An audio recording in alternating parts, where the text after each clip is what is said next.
টিকলি রানী। হ্যাঁ টিকলি রানী, আসো আসো টিকলি রানী। তুমি বাচ্চা দেবে? এই যে ওরে বাবা টিকলি রানী। টিকলি রানী, টিকলি রানী। কি, আসো আসো আসো। টিকলি রানী ঘুমাচ্ছে তো, কুসুম রানী ঘুমাচ্ছে চেয়ারে, ওই জন্য একটু সাহস পাইছে। বাচ্চাটা নিয়ে ঘুমাচ্ছে, শরীরটা খারাপ কুসুমের আর বাচ্চার। কুসুম আর কুসুমের বাচ্চার শরীর খারাপ। তুমি তো দিদিমা, কুসুমের মা আর ছোটুর দিদিমা। হ্যাঁ এটা কি, এইটা আর ঢালু যে কোথায় গেছে পাত্তাই নেই, ঢালু দুদিনে। ঢালু কোথায় গেছে কে জানে, ঢালুর পাত্তা নেই।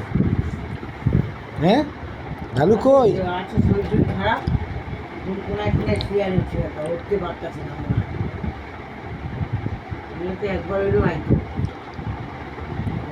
খাওয়াও নাই, খাওয়া ঢালুটা তো খায়ও না, খালি